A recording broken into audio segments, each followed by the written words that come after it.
Web pages often contain elements that are common to several pages or indeed the whole site.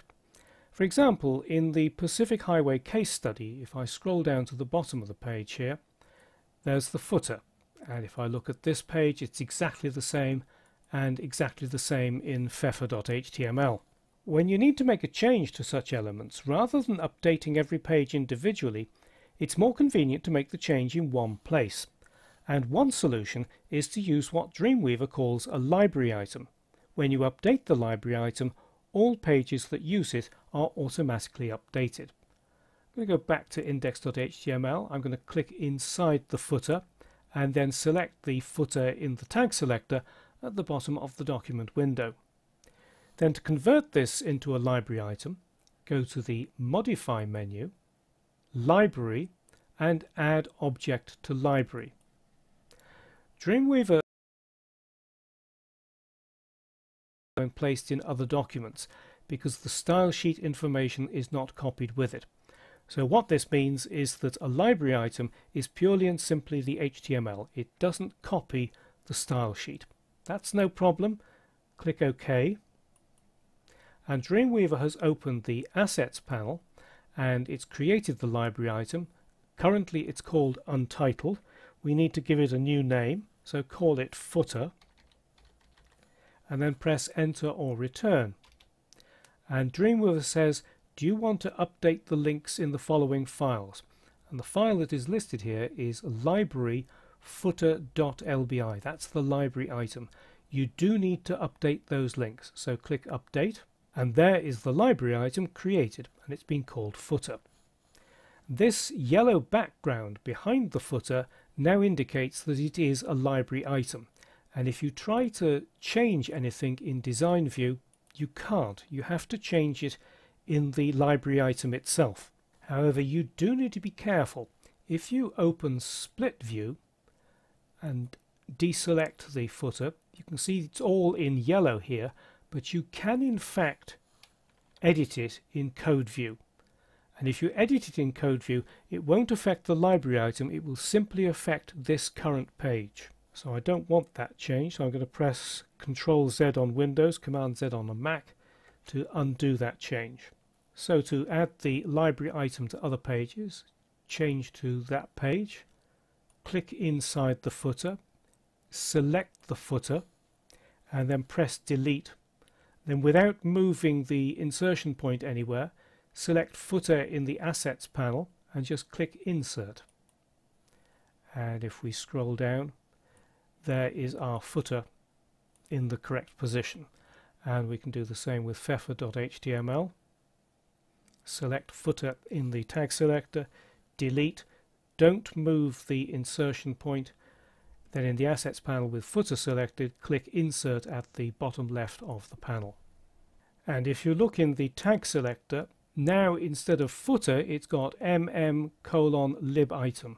In other words, it's telling you that this is a library item and it cannot be edited directly within Design View. So let's see how you can edit a library item. With the library item selected, just click Open in the Property Inspector and it opens the library item, and you can see that it's just the HTML. There is no CSS there. That doesn't matter. All you're interested in is changing the HTML content and updating the other pages. So let's make a simple change by changing the order of social media and related information. I'm going to select the section there, footer links, and cut it to my clipboard. And then I'm going to select this one and press my left arrow key once to move into the correct position, and then paste. So all I've done is I've just changed the order in which they appear. And it says in the tab at the top it's footer.lbi, that's the library item.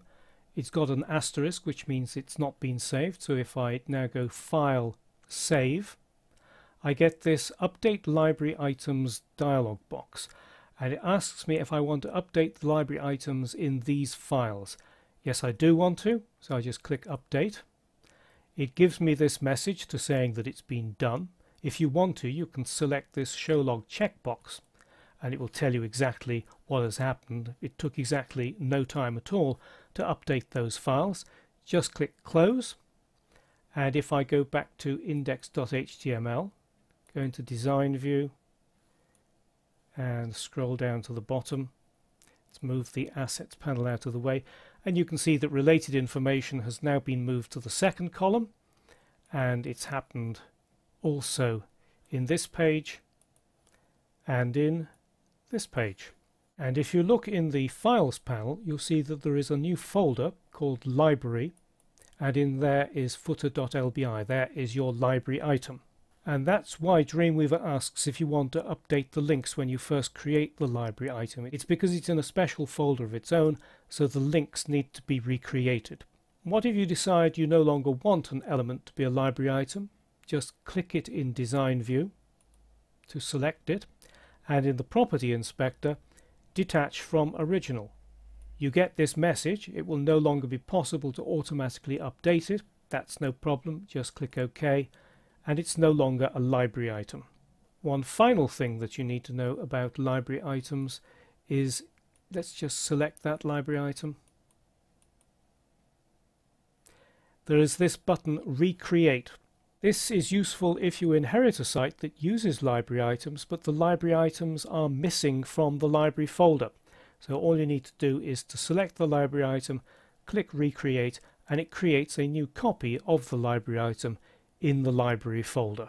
So basically that's all there is to know about Dreamweaver library items. To create a library item, select the element that you want, then go to the Modify menu, Library, and Add Object to Library.